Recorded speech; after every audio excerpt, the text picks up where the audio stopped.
Hey everybody, welcome. It is Thursday, February 23rd. The year is 2023, and you have joined the Sierra Mastermind. We're going to be talking today to some special guests. My name is Robert Sagers. I'm one of the product managers at Sierra Interactive, joined as always by my esteemed and elegant co-host, Buddy Blake. He leads a team in Wilmington, North Carolina. And we have three guests with us today, Spencer, Crystal, and Scott. And I would love for you all to introduce yourselves. Spencer, why don't we start with you, then Scott, and then Crystal? Spencer, welcome.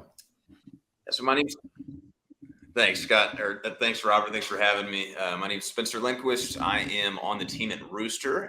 For those of you that don't know what Ruuster is, if you have ever met with folks, you're having conversations all the time, some percentage of those you lose touch with, right? You kind of forget about them. They fall through the cracks, even with a great system like Sierra. And it's usually because it's just a matter of proximity. So somebody else interfaced and got closer to them. So what we build to help solve that challenge are really killer mobile apps that are branded around your business that deeply two-way integrate with great CRMs like Sierra. Okay. And Spencer, you're the business development manager at Ruuster. Senior Business Development Manager is my very, very long, wordy title. Yeah. Well, I know that I think Scott's got the shortest title. Scott, introduce yourself. Scott Sillari, Real Synch. I am the CEO, operator, wear a lot of hats for the company. We are the company that integrates all of your systems that you're using, your tech stack, to Sierra. And we're the company that you hate to pay, but we unfortunately you need us to connect your tech. So that is us. Yeah. Thanks, Scott. Nice to be here, man. I love it. It's good to see you. You too. Crystal, you've got a long title as well. I do. So I'm Crystal. I'm the digital marketing team manager at Sierra Interactive. I've been here a few years now, working on growing our team, growing our services, being more available for all of you, which is a big task to undertake, but we are going full on. So nice to be here. Good. It's great to see you all. Buddy, let's check in with you. How are things going? Things are good. It's warm. It's 82 degrees on the coast. Just left having dinner on the ocean on the pier. So it was really, really nice. Market has slowed a little bit since the interest rates bump again, but good weather, buyers are coming out, and it's harder for some buyers, but there's plenty of buyers that have financial means to not be quite as worried about the interest rates as the media is. Buddy, what's the national average right now, based on what you know, or the average in your area or whatever? Right now, they're quoting, I actually saw on a regular 30-year conventional, it's right a little above 7. And for government products, we're in the mid to upper 6s. And, so it's basically a whole point more than it was 30 days ago. Yeah. So got it. Cool. But a whole point less almost than it was 3 months ago. That's true. That's a win. Right. Well, also on that note, just also keep in mind, most of the people buying right now, they're either cash buyers, high wealth, or they weren't buying houses 2 years ago at 3%. So their context of interest rates isn't the same. So the shock and awe is kind of gone. Yeah. Yeah. So let's kind of make a baseline establish. Market is shifting or market has shifted? Which one? Market is shifting. Let's say normalized. We're back to 1819, pre-COVID. Okay, and you don't mean like the 19th century 1819. You mean 2018, 2019. No, I'm not that old yet. But no. Okay. All right. Yeah. So it's normalized. I mean, and hopefully in this coming year, we're going to be seeing some more stabilization around interest rates and various things that are going to bring more people out, as you said, to be able to feel confident in what's going on in the market. I want to ask Spencer, and maybe I can start with you. what are the current pain points that you are seeing, the clients you're serving? What pain points are they experiencing right now in February 2023? Across the board, it's usually an inventory challenge, right? And you know, the best thing that folks can do is be the local, you know, subject matter expert for their area, and not necessarily fall into, from a national perspective, you know, you've got one end of the spectrum that's, you know, people will say, hey, home values are going to go up 20% year over year, every year. Everything's great, don't worry. And on the other end of the national, you know, spectrum, you've got, hey, the sky's falling, properties are going to crash 25% this year. So really, you know, the best thing that I've seen folks be able to do is truly understand what's going on in their area. Right. So that way, as folks are coming, you know, with fear of, you know, we're at a life event, we need to move, but I don't want to lose my rate. Is this smart? What should I do? Really being able to educate people so they can make the right decision for themselves has been the best way I'm seeing folks try and navigate the current challenges right now. Scott, do you think that people are experiencing any similar pain points than they would have in 2022 and even in 1819? You know, previously, are you still seeing some of the common pain points that would have been there in the years past? Or everything unique? For the agent teams, you mean? All the agents? Yeah. I think it's a little bit different than what Buddy said, in the fact that, like, I think a lot of the teams or agents that I'm working with, and again, like, my perspective is a little bit different than what yours is and who you're working with, right? But they're thrilled right now for the most part, like 95% of people I work with. Why is that? Because all the agents that suck, no offense, are getting out of the business, and it allows them to get hyper focused. They cut the loose ends of the team members that aren't doing a good job. They focus it on their business. They focus it on their lead gen. They're going after seller leads like they always do, because it's always that game of get control of the transaction. And like Spencer said, they've adjusted their language because they know how to handle it. The teams that are successful in general know how to make an adjustment. And Buddy's seen this for his whole career. There's been adjustments that he's had to make every, you know, few years, depending on the market. It's just a matter of what those adjustments are in your business. Right now, you're having to adjust how you talk to buyers because the interest rates are double what they were in 2020, right? I bought my place at 3.1, right?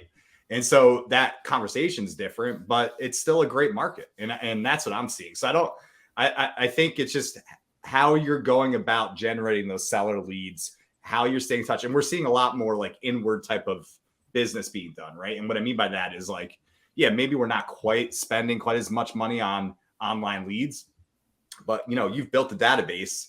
Like, what are you doing to generate the business out of the database that you've built, you know? And I think, there's a good point there. And you were a little cautious around using the word sucks, but you're not the only one who's used it recently about this market. There's a quote I'm going to pull from an Inman article the other day. Gary Keller was speaking to 10,000 agents watching his State of the Housing Market address on Sunday. And he said, I truly believe that 2023 will be a really tough year. It will be very, very hard. And if you don't work hard to match the hard, your year is going to suck. It will. That was the close quote. That's what he said. Buddy, what do you think about that? Working hard to match the hard. You think that's accurate? I mean, there is probably a component there around working smarter in addition to harder. Well, you have to figure out where you're going to deploy your assets too. And, you know, unfortunately, agents that have gotten the business the last 2-3 years, they're going to really struggle the most. I mean, I've been doing it for a long time, but it's hard to get my head out of my butt too, to kind of get back to doing the things that I need to be talking to. You know, not necessarily customers, but talking with my agents and things like that. But I think that, you know, the old rule of thumb has always been, if there's half as many buyers, you got to call 2 to 3 times as many people. I mean, it's just a function of your database. I think it was Scott that mentioned database. I mean, everything is about your database. We're seeing more independent solo agents starting to flee to teams because they can't do the lead gen. It's become cost prohibitive for them to do it in many cases. And then, I know that we just did a merger to go to a brokerage, house. And in the last week, I've seen 7 other people that I was in another group with years ago, large teams that have done the same thing. People going back to the Keller Williams, going back to the this. They're going because what they're trying to do is offload their fixed overhead so that they can invest and double down in lead gen because market share goes on sale right now. And I can add agents because they're more multiple, and I can, as time goes, the lead gen is going to get a little bit cheaper. I mean, my PPC average has gone down $2 in the last $60 per conversion just in that model. But I think that it happens every time. There's going to be a period of transition that's going to suck because you're trying to figure it out. I don't know if y'all remember the 2 months before COVID. I mean, when COVID was announced, I didn't know what I was going to do. I just opened a brokerage and left, and I'm like signed a 3-year lease. And I'm like, oh God, what did I just do? And then, of course, the world exploded. I think if you position yourself to be there when the business comes. Now, the biggest thing, the anomaly on this one is usually when velocity of sales slows, inventory rises dramatically. That is a different animal that we've never seen before. So we're having to lean more into new construction. We're having to become more now, not a lot of metros don't have new construction the same way we do, but we're having to go further, and we're having to build bigger relationships with even the Nationals, the D.R. Hortons, the Pulte's, and things like that. We're having to know that inventory as if it's our own, because that's where, a lot of the inventory is going to come from in a lot of places in the country. Buddy, I appreciate the way you said that COVID was announced, like it was, Apple's quarterly earnings report or something like that. Right. Crystal, you were talking about lead generation now. So Scott mentioned around generating seller leads, right? Owning that conversation. This is what you are in and day out. Buddy mentioned that his cost per lead is dropping $2 per lead over the last 60 days. And, that's very market specific, but I'm just curious in what you've seen with your data that you're looking at for clients across the United States and Canada. Is that what you're seeing as well? You're seeing cost per lead go down? Are you seeing people pull their spend back as they're thinking about their budget right now? What's going on? Right. So it's interesting. So we're in like all markets pretty much in US and a lot in Canada, Calgary, Edmonton area, a lot. And so we always see a drop in cost per lead this time of year for the past 6 years. We have not seen it as dramatic this year as we have in the past. And there's a lot to unpack there. I don't think that inventory hasn't spiked nationally like it usually does around this time. And with an increase in inventory, you get an increase in search volume.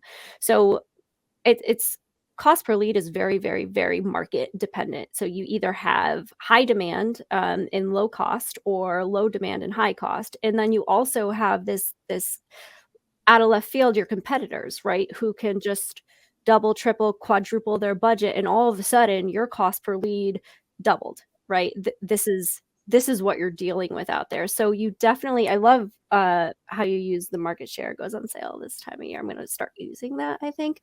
Borrow that quote. I'm going to borrow it, and it's true. And historically it has been true, but then you have things like homes.com. CoStar recently announced as of yesterday, and we are seeing this. And it's funny that I see this announcement, that they are going to invest into homes.com more. They're not going to acquire Realtor. They're going to invest into homes.com more. Guess what we are seeing in almost every market? Homes.com went from having 10% impression share to 50% impression share. So if that happens in your market, your cost per lead just tripled, maybe, like it. And what are you going to do? You can't compete. You can't keep up with the Joneses, right? So what are you going to do? You have to do what's best for your bottom line. So when you're looking at cost per lead, this is really like a budgetary tool, right? So there's things that you can do like post-COVID, right after COVID, lead cost was so cheap that you could run all these subdivision campaigns, all these neighborhood campaigns. You're getting cheap leads that are higher quality because they have this very specific location that they're looking at. But now those leads are unaffordable. So if that's what you're finding, then maybe you need to adapt to the market. Maybe you need to use more high volume keywords that have higher search, because you can only afford so much, right? And you need to provide your agents with a certain amount of leads. So it might be time to change your strategy if you're finding that your cost per lead is not, you just can't manage it anymore. You could always diversify your sources too. Like we have Facebook remarketing and retargeting. We have Facebook lead ads. You can market your own listings if you're a brokerage that has more than 10 listings. So there's opportunities there to lower your cost per lead if that's your goal, right? And I think another pain point, cost per lead, is always like this focus that everybody's on, but really that doesn't point to the success of your campaigns. Cost per lead does not mean your campaigns are doing bad or good. It's more of a budgetary tool. But lead quality, right? These things go hand in hand. They're like, our leads, they're not good quality anymore. Well, you have to think like, what has happened over the past few years? Lead quality was probably great when interest rates were 3%, because there was pressure, right? There was a sense of urgency, like they need to make it happen. There's really not that pressure anymore. So when people say these are all tire kickers, well, it's the same people, it's the same searches. They're just not, they don't feel that urgency. Like they're taking their time. They're still bidding on houses that have 5 bids and are going over asking. So it's a different time than the last few years. And I think that's what I would tell people to consider. And I appreciate the point about adapting your strategy. So you can adapt your strategy in some of the ways that you mentioned around your lead generation strategy. One thing though, as you're talking about, people are not as urgent. Spencer, you mentioned that it's important to be a real local expert, right? An expert in your market. So if people are hearing way out here, and they're also hearing way out here around what's going to happen, right? Just almost conflicting viewpoints. And you've got somebody who can really provide value to say, this is what I am seeing in this area, right? Who really knows. What would you recommend to agents to help ensure that they can provide that real local expertise? What do they need to be looking at? What do they need to be spending their time on? What kinds of information do they need to be gathering so that they can, when those opportunities arise, and gosh, like don't miss them now, right? That they can really provide value to people? That's a great question. And there's fortunately a ton of different resources, right? So, I mean, for no matter how you feel about the portals provide a ton of public data that realtors can take advantage of to keep track of kind of housing as a whole. Certainly paying attention to, weekly mortgage application demand. That's public information. And a lot of those big public information tools are broken down by other folks for you. The gang at Broke Agent Media has I think they call it the hot sheet. Every morning they break down, national news. So that's a way to keep a pulse on what's happening nationally. And then obviously collecting data in your local area is going to be helpful as well. And what is going to yield the best return on figuring all that out is piecing it together and creating content. It's funny just how attention ebbs and flows and where the areas of opportunity are for outreach. And 7 or 8 years ago, I remember talking to folks and saying, hey, have you thought about making video? Have you thought about leaning into social?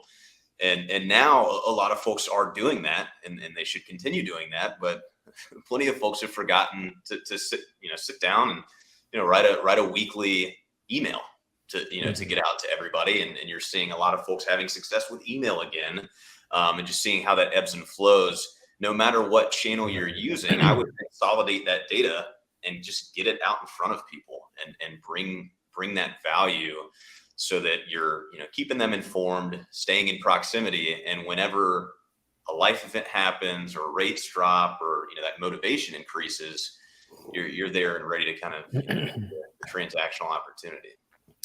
Thanks, Spencer. And buddy, I know you've done that in the past. And by the way, thank you, Spencer, for that tip around broke agent media.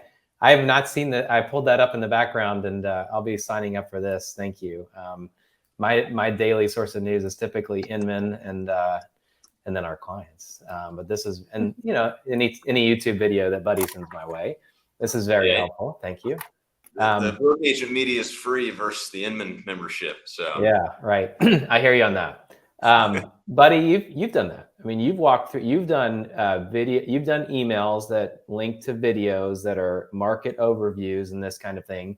Do you find that has been effective? When do you use that strategy? Do you use it for all leads or only when you're really working with one? Well, we use it kind of once a month. I do a market wrap, but we do a more intense one with, with like developers, builders, bankers, and seller leads. Like we've been doing home value leads forever, and we just never quit because it takes a long time, but they do come to fruition. But I would tell you, like I think I showed you last week, we're always trying new things. We've had some really good feedback. Obviously, we were early adapters to HomeBot a long time ago, which is good. The open rates are incredible with that. I open it every time when you've got me set up on one. Yeah. Well, we got another one now that people are opening like crazy right now is Altos Research. Have you guys seen those reports? They're updated every 24 hours. They're pulling, and it's typically, it's kind of like a broker metrics for the whole model, for the whole markets, but it goes through and it has these gauges and it kind of shows you buyer's market, seller's market, breaks it down by zip code, county, or a whole bunch. So what we've done is we've added those, and so that the right reports go into the right person, and it gives you an email, kind of like HomeBot does when there's an engagement. And people want to see that because there's so many sellers out there trying to figure out, I want to move. I've had a kid, or I've had a negative change of life, downsizing, somebody's passed, divorce, whatever. I need to do something, but I'm scared because I can't find anything. And I don't want to, and I'm worried about my house losing value, and I'm worried about what I'm going to pay. So I think that people are starving for good local information. They're getting bombarded with national crap, and but you need to be the person. I don't know if it was Spencer or Scott that said it. You have got to be the person that when they think about the most knowledgeable person in your market or where they live, you're top of mind. Right. And we started mailing these things to the higher intent people, physically mailing the report to them. Is it hard? Yeah. Is it cumbersome? Yeah. Can you automate it? No. But that's the things that stick with these people, especially somebody over 50, because they will hold on to physical things. They still relate to physical things, and they typically have the most wealth. So that's where your customers are. A lot of your high wealth customers are. So anonymous Facebook user, it's Altos Research. It's ALTOS research.com if you want to check that out. And we'll put links to Broke Agent Media, which again, all of y'all might have already known about it. But I didn't. I just signed up for the subscription. I know, man. Like this is already providing the value. Thank you. Yeah, thanks, Spencer. Yeah, I just signed up for Broke Agent. I had not heard that. I can relate to Broke Agent. Right. Yeah, they found a good URL there, good domain. Scott, so we just talked about things you can't automate. Buddy talked about one of the things that you can stand out if you're if you really are an expert in your market. You can utilize some research. He mentioned Altos Research, physically printing it and sending it. And that's one way to stand out, right? Automation is wonderful. I personally am very biased, but they think the Sierra internal automations are fantastic. I know though that there's going to be things like the doing the manual work that stands out, combined with automations to do some of those background tasks or increase your efficiency. That's where the real magic happens, right? Is when you can do both. You don't want to. Yeah. I think that to major on the one, or the other is going to be it's really going to make you uneven. If you can bring them together, you're working with every day. Like what you do is you're automating tasks. You're connecting services. What are some of the things that are most important that you think just kind of bam, bam, bam, that people should be considering? This is something that can be automated. You can focus your time elsewhere if you do these things in an automated fashion. Yeah, so I think there's a few things. I mean, I still can't believe how many people I run into that like have like random lead sources that aren't parsing like into Sierra, let's say automatically, right? Which is something, and then they're manually entering the lead to get it on, like, you know, get a welcome email and you know, automation. And I mean, you have all this amazing automation in Sierra, and you need to have the automation of the lead into Sierra, right? So I would say like, if that's something that you're doing right now, still like call Sierra or call us and we can set all that up for you. Like it's very easy to do. And that's just one little simple thing, right? The other thing I would say is one of the things we just, within the last 6 months or 4 months or whatever it's been, I don't know. We rolled out an integration with Google Contacts with Sierra, which basically is like, forget the Google even exists in that scenario. Like it's your phone to Sierra. You're out and about, adding someone to your phone, automatically goes into Sierra. I think that's a really great way to just alleviate that like forgetfulness of like, oh my God, I just met someone and I have 8 million things going on as I'm running around in the middle of the day, to where it's just automatic. And then of course you get automation there, right? So just like, these are like little things that you can do to make sure that you're getting this lead into that top of funnel and you're not forgetting about it. And you have all the automation that Sierra provides working for you. Right. And then, you know, there's a couple other solutions that are newer. One, have you guys heard of Fellow? Yep. So Fellow, we've integrated with Sierra as well, which is super cool. They're basically trying to reactivate your leads through, you know, email marketing and widgets on your website and all sorts of, all home value, you know, driven, trying to, whether it's giving a cash offer or just, you know, reactivating those seller leads. So I think that's another great tool. It's just a different way to like market to people that you've already generated. Right. And then, as Buddy mentioned, you know, sending physical, if there's solutions out there that you could use to get, whether it's a handwritten card or something into a farm area where you can generate leads.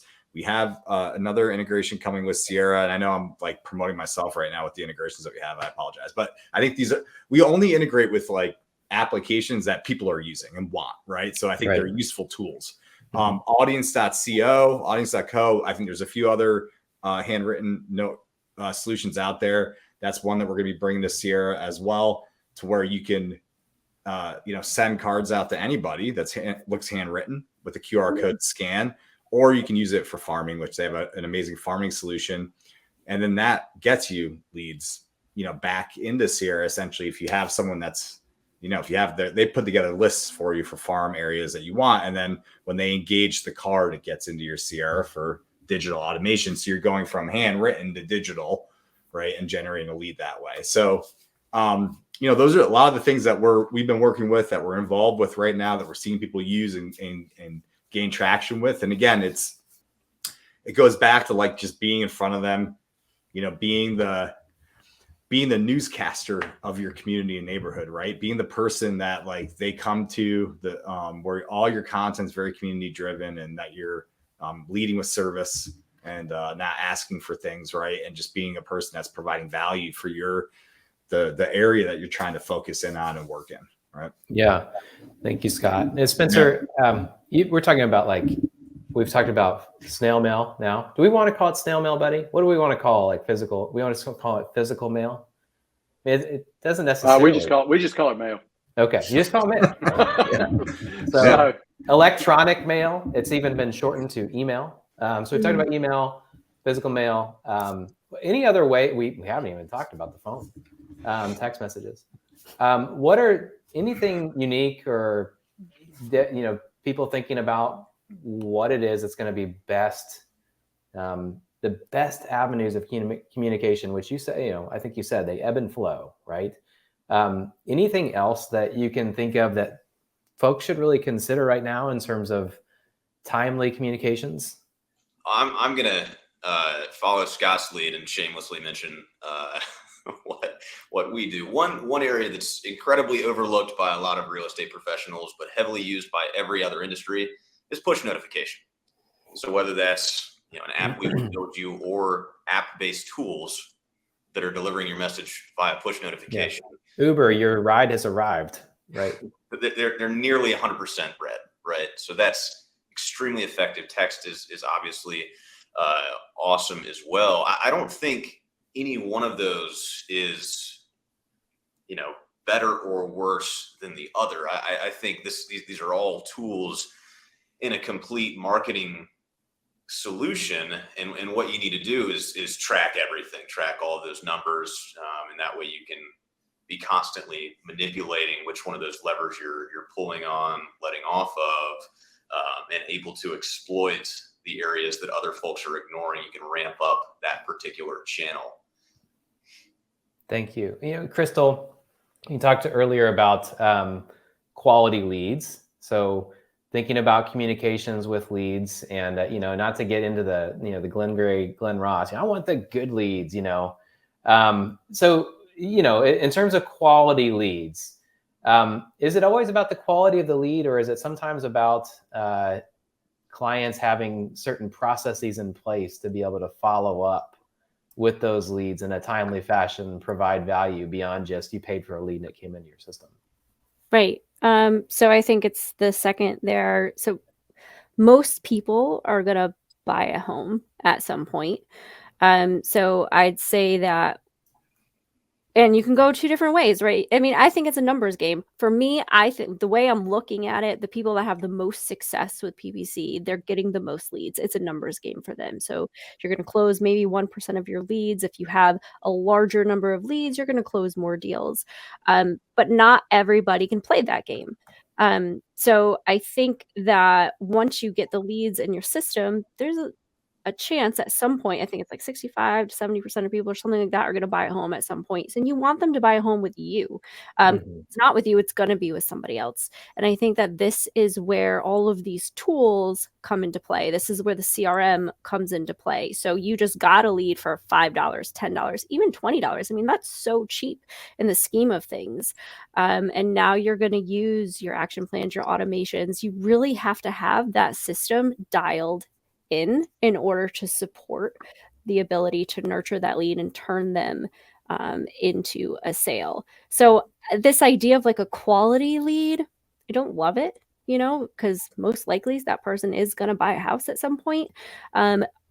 Did they register on a listing that you would like to sell? Like, is it $250,000 and you're not interested in that? So those are things that we can play with. Like, we can target by income, we can target by location. There's things that we can do to tweak your campaigns to try to reach an audience that you're more interested in communicating with. But then that's the thing, you need to get them to communicate after they become a lead. And that's where the challenge is. So getting the lead is super easy. That's the easy part. It's turning them into a deal. That's the hard part. Yeah. And modifying, some of those aspects in terms of who you're targeting is like one spice in the soup, right? But there's other ingredients. And thinking about systems, buddy, if somebody's talking to you, because agents are talking to you all the time, right? They're reaching out all the time. Because you're famous, because they know that you have experience in the industry and they want to know what you think, and they trust you, which is awesome.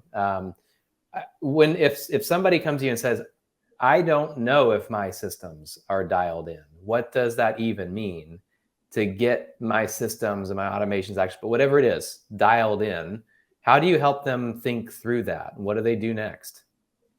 Well, I mean, I think the biggest thing is removing distraction, because, the most important thing that somebody can do is be in front of somebody. Okay. When you can't do that, the next most important thing you can do is have a conversation with somebody. And then it kind of trickles on down with the communication method. But the first one they're fine with, to meet somebody at a house or meet somebody at a coffee shop, that's not a big deal. The huge resistance is the phone call.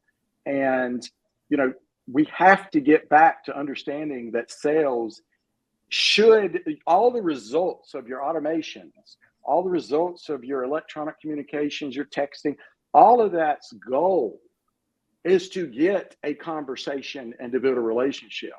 It is not to replace it. So the problem is, we all do it. We spend 80-90% of our time and money and energy on focusing on how to get these people to get the coffee ready, but nobody pulls the pot off the freaking coffee maker and pours the coffee. I mean, we've lost the skill set. We quit doing it because it's the hardest to do in our minds. I mean, and it's not fun to do, but the bottom line is sales means communicating with people. And the one thing we know, the more people you talk to, the better your chance of selling something. I don't care what you're saying. Right. And all the automations, I'm a huge tech guy. I love automations. I don't want automations replacing my conversations. What I want automations to do is help me understand who is the most important person for me to communicate with. That's it. Huge. That's the goal. That's Love it. that. Yeah. Stop there.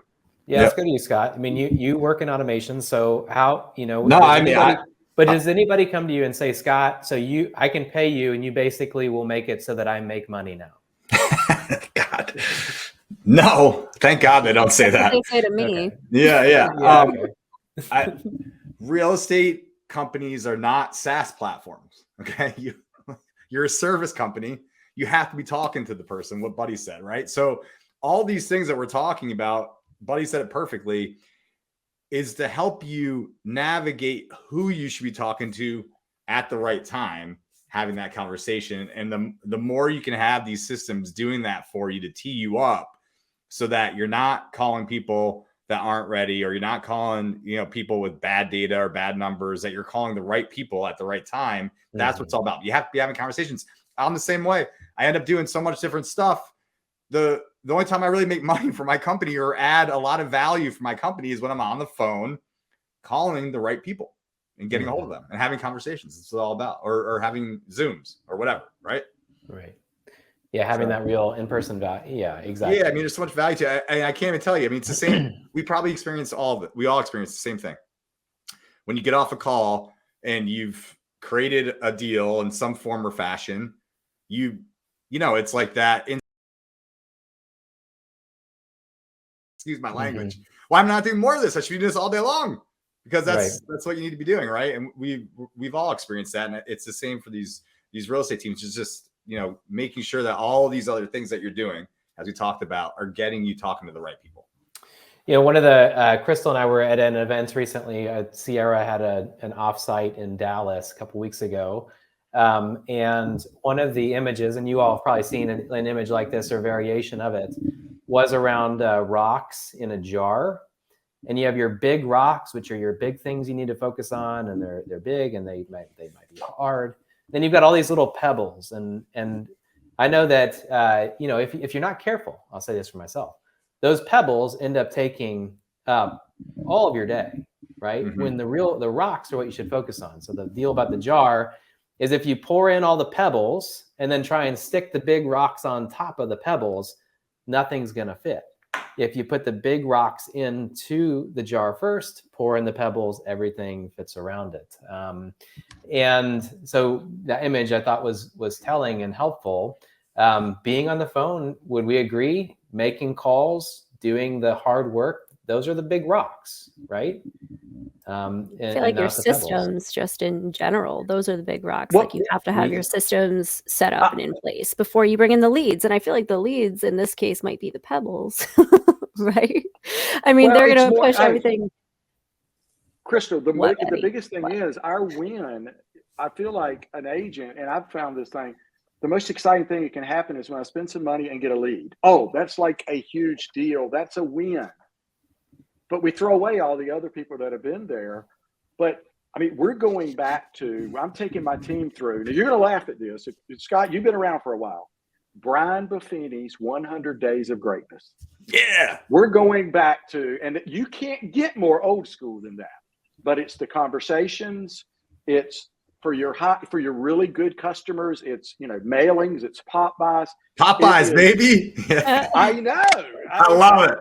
I love it. We used to deliver Let's go. popcorn. We used to get popcorn tins, and we would take the whole week before Christmas and go out and deliver them everywhere to all our past customers. And we quit doing anything like that. And I'm not saying that's the solution, but I think there's a whole lot of folks that have never learned how to sell. Yeah. Well, it's a production line when it comes down to it. I mean, you can't just focus on the new leads that are coming in. And I think that's one of the struggles that clients that I talk to have is agents are really excited about these new leads. So they don't really put the time into the old leads because now there's a new lead on the table. So this is a new opportunity. So if you think of it as a production line, you really need to be able to push the old leads through at the same time as handling and trying to make connections with the new leads. Yeah, and just to throw that up there, I think Scott's having a good time, but sacred shells, you know, your wife will pull shells off the beach and write some sayings inside of it, Bible verses inside of the shells. And that's something that you would send out as a physical mailer, buddy. You've got of course, I don't know what the coffee link is. Maybe it's the Monday morning coffee that he's tying in, but, or maybe he's talking about the coffee pot, which if you're using the French press, buddy, be sure not to put that on a pot. You just got to pour it in, let it do its thing, and then press it. It's going back to your analogy. But Spencer, I'm curious, like all this, some of this, you know, the hard work, the stuff that can't be automated, right? Any other tips that you would suggest that folks can do in terms of, I don't want, what do we call it? We call it the manual work. Do we call it the actual job work?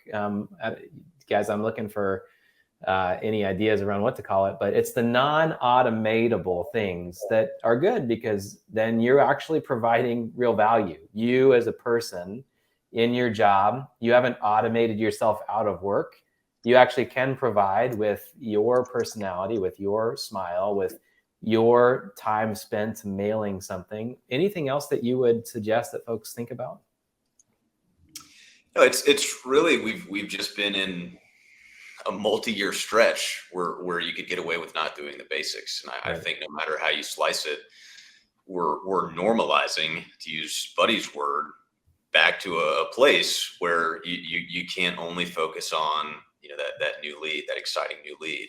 The gold is in the follow-up. You've got to do the basics. And so leveraging any number of the tools to help you know where to focus that energy, ultimately to get through 2023. It's going to be about focusing on the basics, and if you're a team leader, it's going to be about focusing on people. Yeah, and you've said that, buddy, multiple times. Everything out there, Spencer, to your point, is about back to basics, right? Getting back into the basics of the job. Exactly what you said, Spencer. It's been a time of feast. We didn't know that when COVID was announced, to use your language, buddy. Back in 2020, when COVID was spreading throughout the world as a disease, and things were on pause, right? Things were on pause. March 2020, I remember it was like the week after our Sierra Summit, things shut down, right? And it was wild, right? I unsubscribed your summit due to it. Sorry. Yeah, I mean, it was wild, right? In terms of what things were going to be, but then it didn't end up being nothing, right? Ended up being like a wild time. And starting, I don't know when it was, May, June 2020, interest rates were nothing. Scott, you mentioned 3.1. I mean, they were definitely I bought in June of 2020. Yeah, and I was in July, and it was a wonderful time for us as well. And that is going, as you've mentioned, buddy, multiple times, that is going to show itself in coming years, because when the Sillari family and the Sagers family, it typically just based on the averages would be in a few years thinking about moving again, we're going to think twice and maybe even more because of our interest rate is so low, and who knows what it will be when we're thinking, when we might normally think about moving again. So that'll come through. It'll be interesting to see how that plays out in the coming years. But I wanted to ask you, buddy, you talked about automations being in service to surface the opportunities, the people you should be contacting right now. What are you doing in terms of setting things up so that, maybe one or two or three things that are surfacing high intent opportunities, because this is not the time to miss them, right? You do not want to miss opportunities when they arise at this moment. Well, I don't think anything's new for us. I mean, a lot of it's making sure you got your notifications set up and your automation set up to identify the people that are coming back to your site after a long period of time. I mean, there's something that happened in their life to drive them back there. I mean, they didn't just say, hey, let's just go to Buddy's site today. I mean, you got to pay attention to those things. You've got to, I think your seller leads, I mean, Scott, you made the comment with High Fellow. I mean, I'm working with Ryan and them right now. Ryan Young's a very sharp guy, Cleveland. Yeah, I mean, trying to do whatever it can. My only fear with having so many systems is over contacting people. And, we've had to pull back on most of our automated text programs because the unsubscribe rates are going through the roof. So, it's just, we got to be careful with that because I don't want to lose people getting my message over something that one of my agents should have picked up the phone and called them or sent a manual text. So, but I think that you got to take, if you got 40,000 people in your database, you've got to figure a way to use the automations, to use the tools, the services, and you got to find a way to identify who is the best candidate for you to call today because you can't call them all. And how many leads you got in your database, buddy? I think in Sierra, somewhere around 30, but on our Monday morning coffee, probably 110,000. Yeah. So, yeah, you can't make 110,000 calls in a day. No. I mean, I think a lot of it has to do with like who's engaging now and moving them around on lists or ponds, whatever you guys call them within Sierra, to where they're, the new ones are, floating to the top in a sense that are already in your database, right? Based on the type of, contacts you're making with them, and going back to what Buddy talked about a little bit ago was, you can't blame real estate teams for training their agents to work the hot leads because there were so many of them over the last few years, right? Right. But the reality is now you got to retrain them to go, oh no, you got to go like door knock, like Buddy said. You got to go actually produce the business. You're not just going to be handed it because we can't afford to, potentially spend all this money on so many leads that aren't really ready right now or whatever, right? Right. Spencer, what are some of the things that you would say this signifies a high intent lead? Buddy mentioned coming back to your website after so many days away. Automations in Sierra can surface those leads, assign a task, apply a tag, send an email, any number of things. What are some of the things that a lead might do, or a customer, a client might do to say, I am to do what Scott was doing, raising my hand right now? I mean, really, any engagement with you name it, your market update email. If you're putting QR codes on mailers and you see that they clicked a link from the QR code, if you see that they're opening up the Sierra property search, all of those things are great indicators. But you can't know intent until you pick up the phone and have a conversation and you be genuinely curious and figure out that they're moving because they've got a 4 and a 2-year-old, another on the way, and they don't have enough house. Like, you can't find that out through automation. Right. Well, those are all great tools with, Sierra being a great place to filter that, those activities to the top so you can spend your time getting to the bottom of why does this person open in that email or looking at properties. But, again, ultimately it's back to basics and it's picking up the phone, having conversation, being in proximity. And having the curiosity to say, hey, what's going on in your life right now? And find out some of that information. What's got you thinking about making a move? Some of these questions that people suggest you ask, like really get into it and find out what's going on with them so that you can serve them where they are. Crystal, I think that anybody who's watching this probably going to be curious about it. So I'm just going to ask. You talk about seller leads right now, right? That's where folks, Scott mentioned it near the top, like they want those seller leads. That's it right now, right? In a low inventory market. Can you target towards seller leads? Is that successful for people? We do have seller ads. They're seller evaluation ads. You have to set up a seller lead site within Sierra, and I think you get up to 25 with your You get account. 25 of them. It's a lot of seller lead sites, yes. You don't really need 25, but no. But you could have them. You could have them. So yeah, seller valuation. So what is my home worth? What is the value of my homes? These are the type of searches that are happening. When interest rates dropped, that was bringing in a lot of like people trying to figure out what their home is worth so they can try to refinance. I feel like we're kind of out of that right now.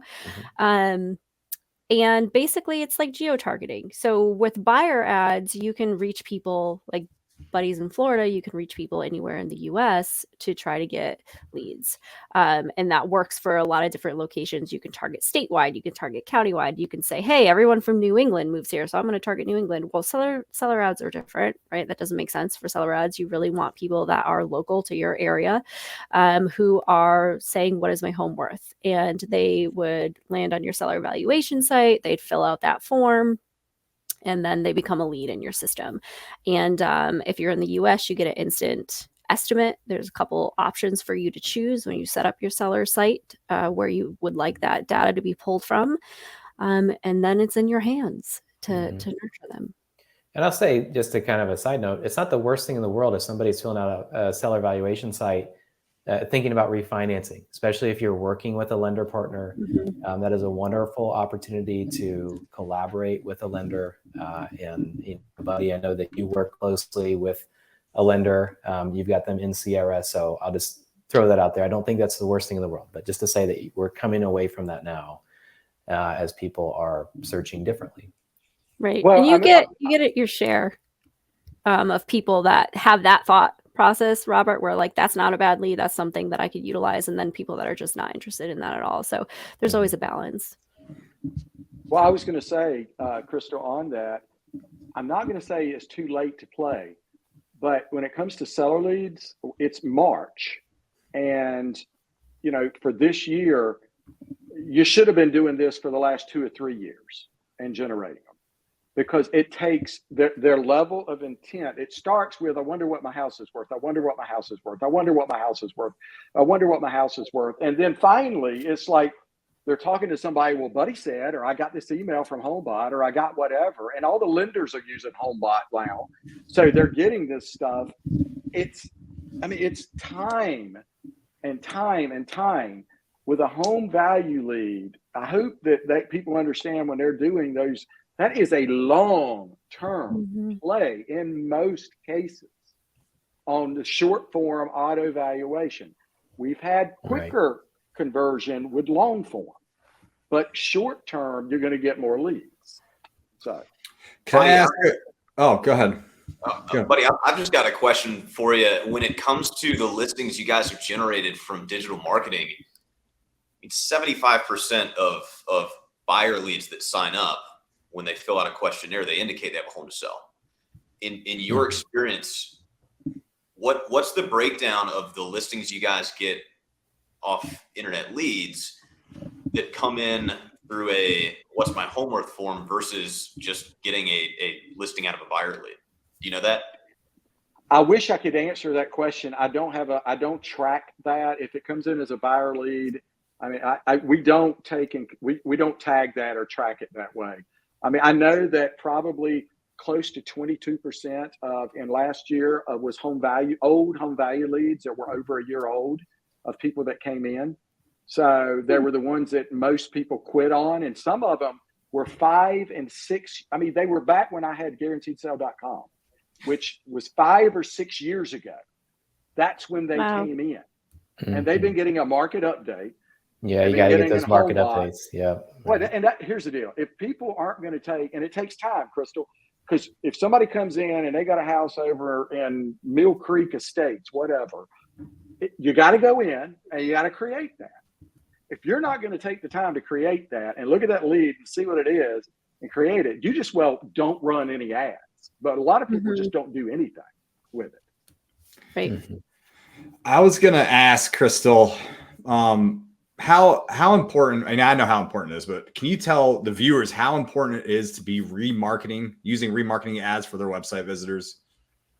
Yeah, sure. So remarketing is a no-brainer. You've already paid for these people, right? They've already come to your site because you've pushed them there. And also there's organic traffic too. So you want to capitalize on that. There's two different types of remarketing that we do. One is lead nurturing. So these are your existing leads in your database. And basically what it does is it produces a dynamic e-alert that shows up in their Facebook feed. So it's very similar to an e-alert. It shows up in their Facebook feed, utilizes dynamic pixel events to match listings that they've been looking at on your site.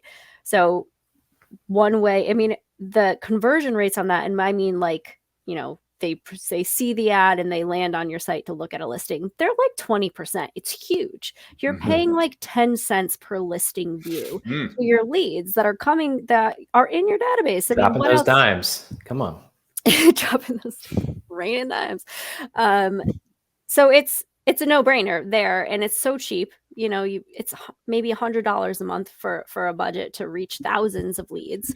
And then the other campaign is people have been to your site, but they didn't register. So they came in through Google PPC, they came in organically. However they came in, they did not fill out the form to become a lead. So now you've captured them through the pixel audience, and now you can send them same type of ad that shows them listings that they've been looking at on your site. And the goal is to capture that lead. But it's still, they're a long nurture. I think internet leads in general, like you need to go into it being like, this is going to be like 12 to 18 months. And if you get something before that, then that was lucky. You were lucky. That's not the norm. And I think that that's something that people really need to internalize, because if you can internalize that, now you've got your production line, and now you've got it for $10 a lead and not $100 a lead, right? So this is where you're going to be more profitable over time. Yeah, you've got the right mindset and framework to know how to then put systems in place for a long-term nurture, right? All right, We're coming up on our time. I want to go around and do two things, right? Scott, I'm going to start with you. Crystal, Spencer, say how someone can get in touch with you if they want to. And the second thing is, last thing you would leave everybody with. Scott, go ahead and start us off. Scott at realsync.com, and that's SYNCH.com. We didn't do the C. Long story. Synch. Yeah. Synch.